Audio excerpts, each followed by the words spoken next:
Aloha, everybody. I said we were going to do a live Q&A today. If you subscribe to the monthly email list, I only send out one email a month in which I talk about all the upcoming events, including these live Q&As. In case I'm not traveling, we can all get together and have a discussion about how to implement some of the mindfulness-enhancing guidelines in the book into our day-to-day life.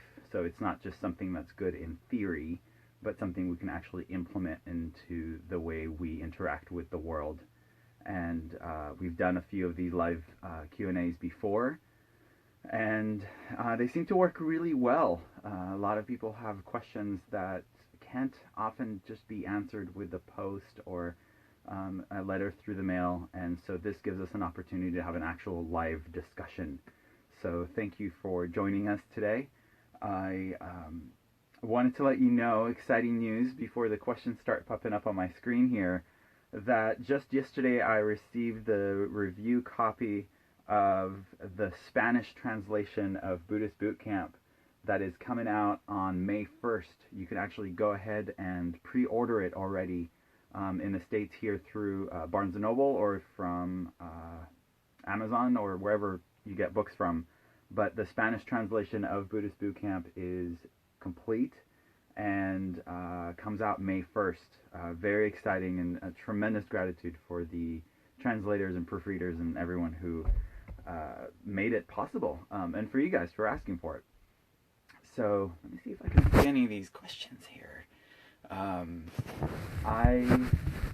trying to figure out how to do this.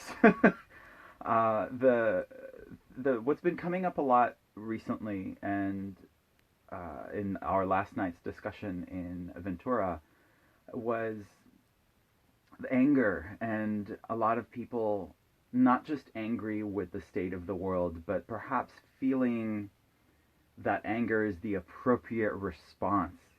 And when someone like me comes on board and suggests that we remain peaceful regardless of the war around us, people's anger is then redirected towards me as well, saying, no, you need to be angry. Anger is the right way to go, and don't suppress it. And I'm not suggesting suppressing it.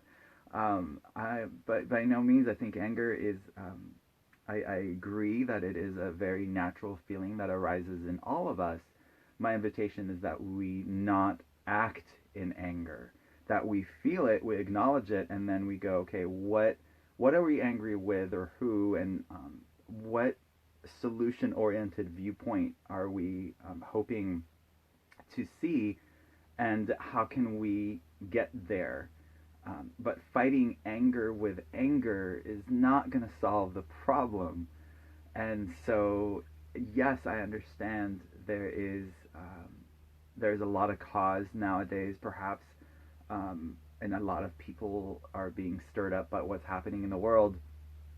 And what I think we fail to see is that some of the acts of violence around us, and the war, and the hatred, this is all derived from others who see, they see injustice in the world, and they decide that they are going to fight the injustice with what they believe is just, and they're willing to fight for it. What they're not seeing is that that's exactly what the people who are fighting are doing, is that they see an injustice in the world and they're fighting it with a war, and this creates a vicious cycle. So the invitation is to step out of that cyclical kind of loop and say, how can we solve this with a different mindset than the one with which this conflict began. The questions have come in. Mailing address is on my website, buddhistbootcamp.com. Also, if you wanted to get on the mailing list, one email a month, that's also at buddhistbootcamp.com. Kate, thank you for listening to Faithfully Religionless. I do strongly recommend, if you haven't read the new book, the memoir, to do the audio version. It's on iTunes, it's on Audible, it's like $4, and it'll feel like I'm just sitting in my car right next to you if you're listening to it in the car, and telling you, sharing with you my life story of what brought Buddhist Boot Camp about, and why I am personally faithfully religionless.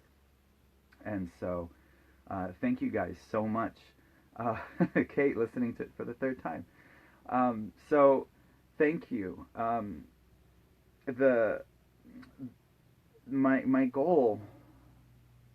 I think I would be short selling myself if all I wanted to do was inspire. Inspiration without action is just entertainment, and that's not why I'm doing what I do. My hope is to motivate you, is to go beyond just being inspired to actually being motivated to change some of our own behavior in the world, to look within and go, okay, if what upsets me so much is violence or hatred or whatnot, well, stop and look within and go, how am I violent? How am I part of the problem? I know it's easy to point the finger at other people and say, you know what your problem is, but it's really hard to look within and acknowledge how often we contribute to our own suffering, that we cause our problems. You know what I'm seeing a lot nowadays is people blaming their past for being really hostile or guarded or fearful or paranoid people today. I just posted on Instagram yesterday to allow your past to guide you, not define you. Your past can't hurt you unless you let it. So the idea is to be, not just blame your past, but even go beyond it. Perhaps be grateful for your past. Be grateful that some of the things that have happened in your life occurred, as tragic as you're inclined to label them, as horrible as you're inclined to label them, and perhaps feel like your anger is justified. You're still here. You've made it through everything that's happened. So, don't let your past define you. Don't, the message I keep hearing is, well, these people did these things to me, and that's why I am the way I am. No one did anything to you. Everything has happened for you. You've heard me say this so many times. It's for you to learn from, grow from, and most importantly, to move on from. So it's about holding it and not being so. I'm lost for words. It's acknowledging that what happened did in fact occur, but it didn't break you. In fact, if you listen, Jewel, the singer, has a memoir. It's called Never Broken, and in which she beautifully explains that if you believe that you are broken, it's just the same as being broken. So be careful what you tell yourself, and don't believe everything you think.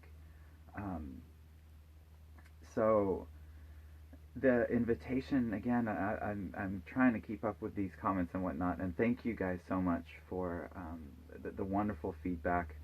I don't know if the audiobook is on Google Play. I know the ebook is, but the audio is on iTunes and on Audible through Amazon.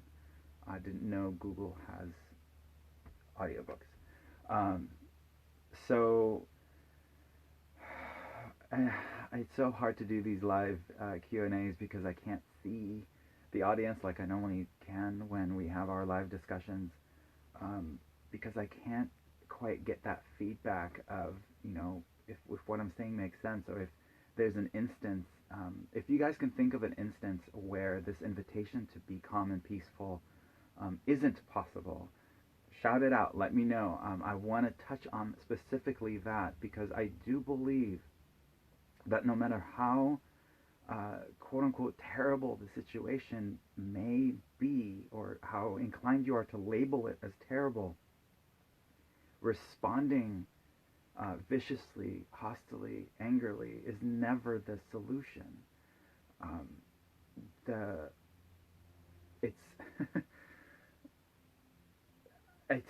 I operate from very much a place of trust. And no matter what is happening in the world, even though perhaps our knee-jerk reaction is to label something as bad or terrible or tragic, um, I'm, I'm, I remind myself that we have survived everything that's happened so far, and we will make it through this as well. Um, and that any part of me that thinks, oh my gosh, we are doomed, this is the end of the world, that comment, that perspective stems from a lack of trust. It implies that I know what's best for the world, better than the universe itself, and that my solution is the solution. It's the ultimate superior solution. And you see how silly that is when you actually start spelling it out, because the alternative is trusting it, trusting that this is what's happening right now, and it's temporary, like everything else, and this too shall pass. The invitation is, can you remain calm and peaceful through it?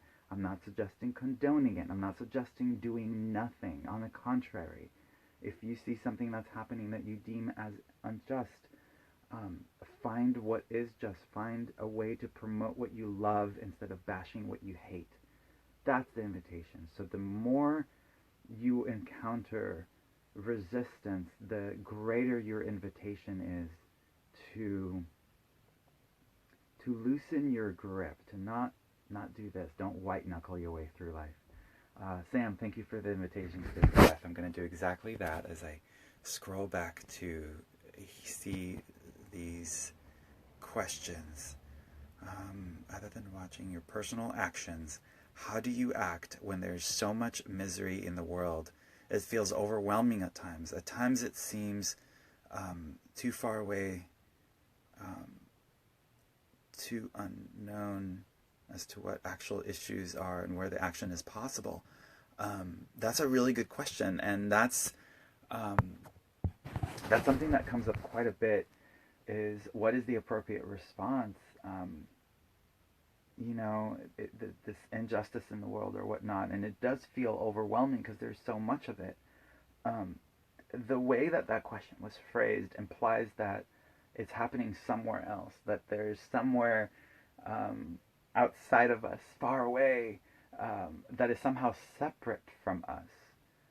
I don't think anything is separate from us. We're all in this together. So when we see wars happening in other parts of the world or injustices or whatnot, they are the same war that is happening within each of us. They are the result of the same internal conflict that's happening here, of love versus fear, of trust versus any perceived notion that we know anything with any certainty. And so when we acknowledge that we are a part of the world and we work on fixing this, we are in effect fixing the world. We are one less violent person in the world. We are one less hostile person. We are one person who supports peace, not through their words. Your words, unfortunately, don't mean anything. And your beliefs don't mean anything either, because a lot of times, your beliefs don't make you a better person. Your behavior does. So the invitation is behavior modification here, guys. It's to look within, to look at the decisions that we make. The injustices in the world. Are you unknowingly supporting that through the clothes that you buy? Are they made in some country where there's child labor, or where there's sex trafficking, and are you supporting that industry unknowingly? The invitation is because we're all consumers. We're all contributing to this worldwide market. Who are we supporting? Where's your money going? And is that really the best use of your energy, your time, and your money? And it's tough. I know it's tough because, but it's cheap and it's on sale. But at what cost? And so to be selfless is to take this whole greedy, how does this only affect me mentality, and turn it on its head and realize there isn't just a me, there's an us, and everything I think, say, and do affects everyone around us in a ripple effect. And so don't be, I think perhaps the overwhelm that you're describing, it's because there's just so much and you don't even know where to start. Start at home. Start with the clothes you buy, the makeup you buy, the toothpaste you buy, the food you buy, what you decide to eat and drink. Start there, and then it won't be so overwhelming, because every decision you make has a ripple effect. And you could be not just not causing harm, you can actually be helping by supporting certain organizations. And I think that's this wonderful new approach to consumer mentality, and a lot of corporations and companies are changing it. So when you buy something that you're going to already buy anyway, proceeds are going to support an organization that you believe in. And so there's a whole new way to shop, guys, and that's a really great way to do it. It's like with the books. If you know, I am grateful that the books are available through Amazon for people who can't get it anywhere else because there isn't enough independent bookstores or whatnot. But I always say support your independent bookstore. Order the book directly from me. Every time you do that, another copy is donated to the Prison Library Project. I'm not saying order it from me because, yay, I'm going to make a profit. It's not about me. It's because when I do that, then I can go ahead and donate another copy to the Prison Library Project, and that's how you guys are doing it. That's how you guys are supporting, feeding two birds with one stone, so to speak. I'm going to try and scroll up here and see more questions. My screen froze. A lot of thank you guys. And amazing how the universe knows how to put things in your path at the perfect time. Yes. And thank you, Shelley. Just quit your job so you can support causes you believe in. I think that's a really big thing is, when you quit your job, my last video was about priorities.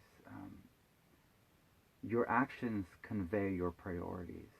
And when you say, you know what, I technically only need to work 20 hours a week, not 40. If I change my spending habits, if I refocus my energy, that's all I really need. And yeah, the greed is there saying, yeah, but you can make more money if you do more. But the invitation is to redefine what enough looks like to you. And when you realize 20 hours a week is enough, then you value your free time more than you value stuff. So there's no right or wrong answer here. I'm not saying working 40 hours a week is bad, or 60, or 20, or 10. There's no right or wrong. The question is, what is right for me right now? And what does enough look like? And what do I value more? If you're curious what your priorities are, look at where you spend most of your time, look at where you spend most of your money, and you will clearly see what your priorities are. Your actions convey your priorities. So, already did a video on that, didn't want to touch on it too much, but I just wanted to thank you. I appreciate you guys so much.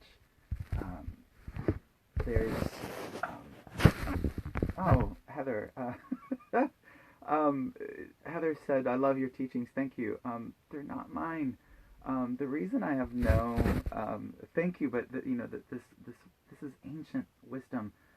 Perhaps I'm just translating it into a language that people today can understand over a medium that people today are hooked into. But it's not mine. I don't own any of it.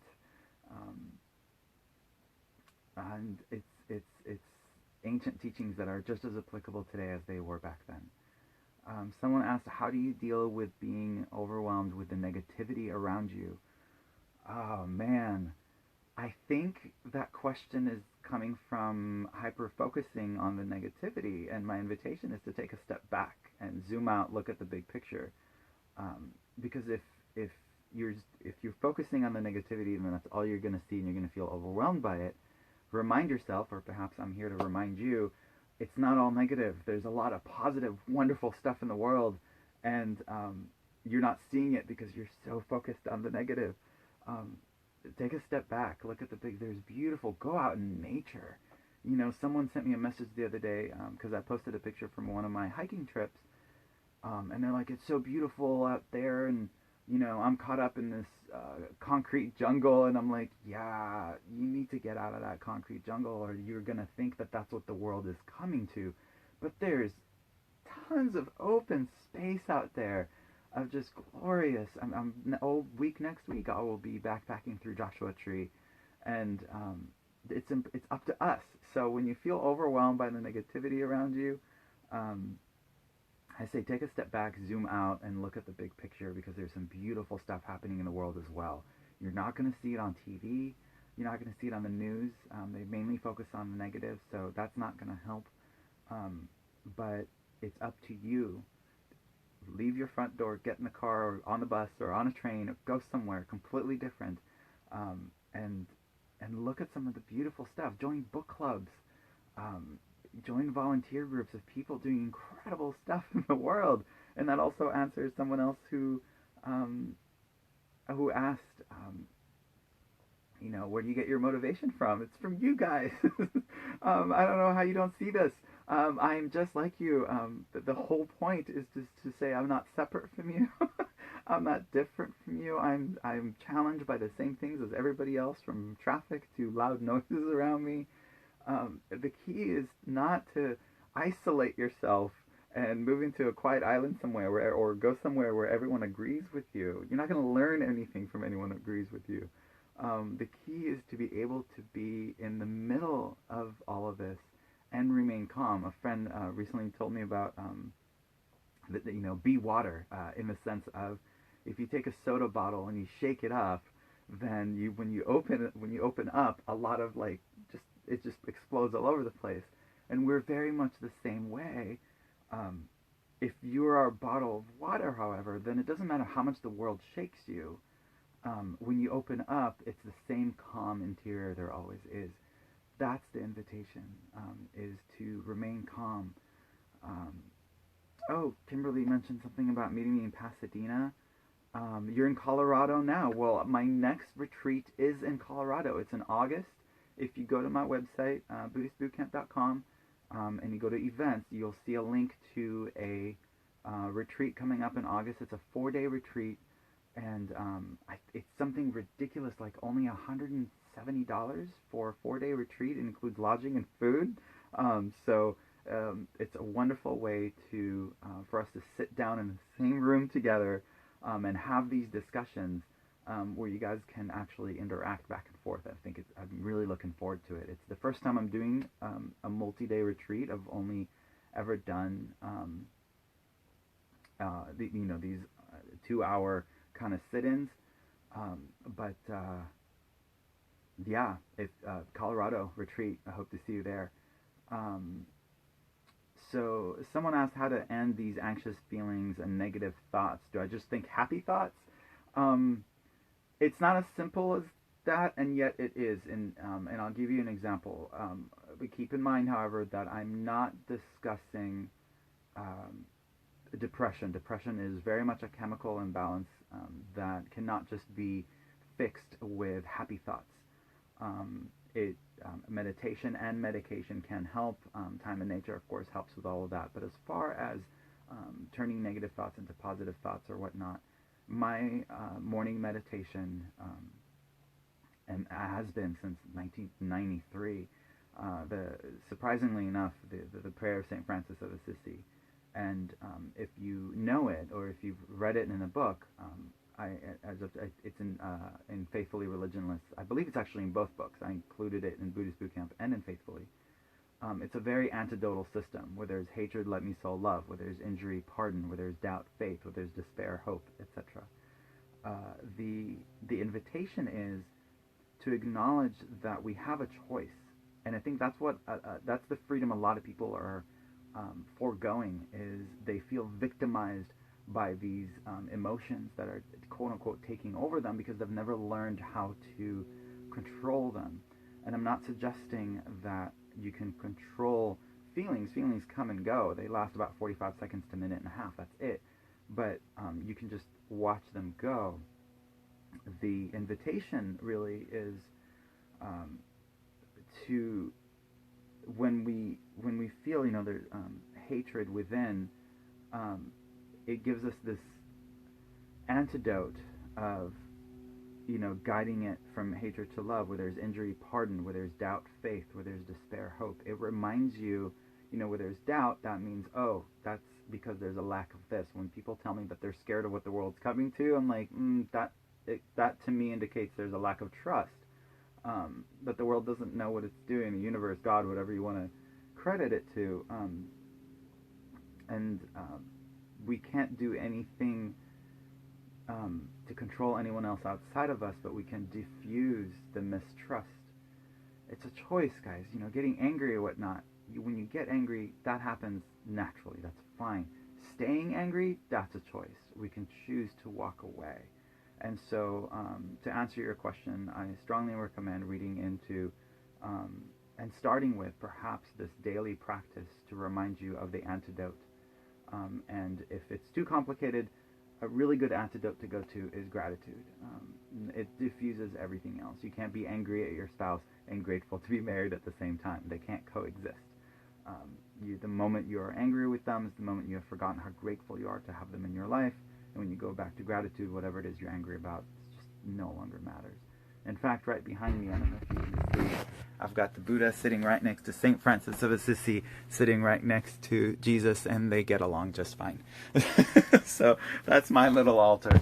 And I have another one in the back, and it's got Tyler Durden there as well. So the one feedback I got is that these are too long, and I'm going to try to do more short videos as opposed to really long ones. But having said all of that, thank you guys